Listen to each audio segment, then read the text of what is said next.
So whenever anyone talks to you about drugs, you have to find out who's paying them. I'm not being paid for this talk, I don't think. And I'm definitely not being paid by the drug companies. I can tell you when Selling Sickness came out in 2005, the Christmas cards from the drug companies really stopped that year. They weren't that happy. But, and I've been accused by the companies of being somewhat anti-drug. I would say instead of being anti-drug, I'm more sort of pro-knowledge, pro-consumer information, pro-consumer choice. Even though I think drugs are very important and that they can add enormously to the length and the quality of people's lives. At the same time, they're often irrationally used and inappropriately used and overused, in my opinion. Sometimes underused for some things. And that, I think the final principle there is that we have to make sure that pharmaceuticals are being used for which there are known identifiable health conditions. And I think that's where you get into a gray area where you'll often be told, take this, it might help, without asking the question, well, what's the actual diagnosis? Like, what's the actual medical condition that you're giving me this for? So there's some very important pharmaceuticals out there, and I'm listed some there: insulin, asthma medications, pain, drugs. But again, we have to ask ourselves, are we using these treatments in an informed way and in the best interest of the patient? Okay. You might say, why is this important? And it's important on a number of fronts, but one that I think is very important is that we're just spending a lot of money on healthcare, and we're spending a lot of money on drugs. And in 2002, we spent about, when I say we, the Canadian citizenry spent about $15 billion on drugs. 8 years later, we spent about twice that. The growth rate of the pharmaceutical budget is about 7% a year, and I drew a little diagram here. So if you think of our drug budget in terms of its growth, okay, we've estimated that the drug expenditure grows at about $2 billion a year. So we're spending $2 billion more this year than we did last year. And if you were to be able to hire a new physician for, say, pay them $100,000 a year, I've estimated that you could hire 54 doctors every day, today, tomorrow, the day after, and forever. That's the rate at which the drug budget is growing.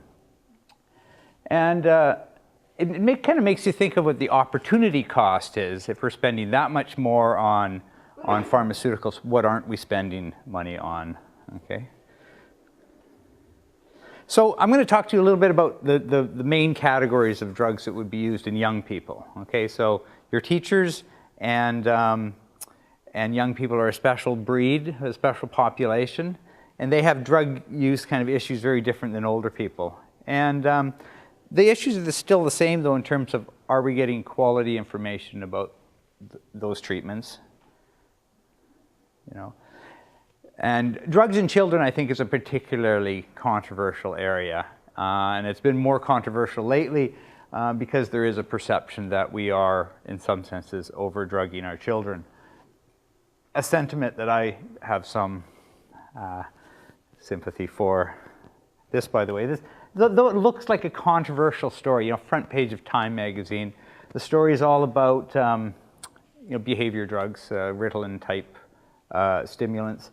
Though when you read it, you get a sense that it's a good thing.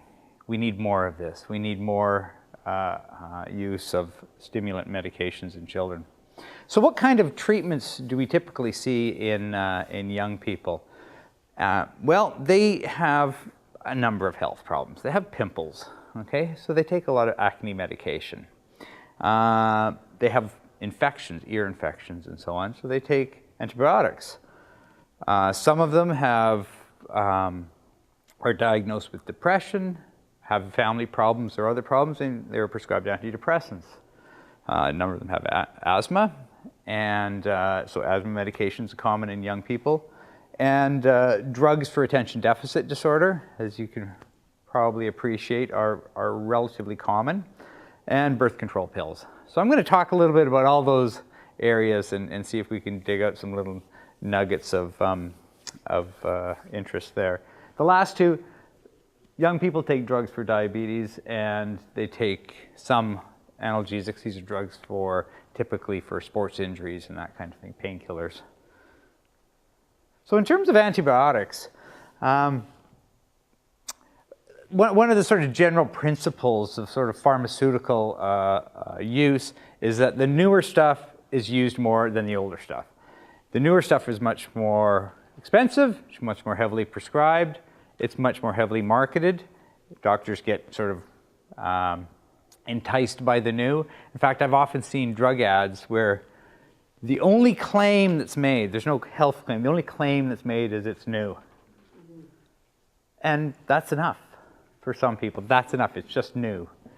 And of course, antibiotics are good for all kinds of things like infections and sore throats and colds and hangovers, right? Things like no. So the stuff in red there are the things that people think that antibiotics are good for, like colds and hangovers, but there's no evidence that those drugs actually can treat hangovers or colds and ugly toenails. By the way, there are drugs for ugly toenails.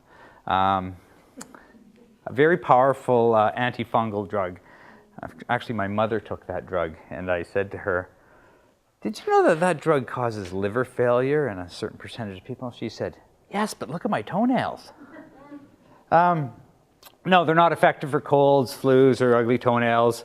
And in the case of antibiotics, like others, the newer ones, more costly.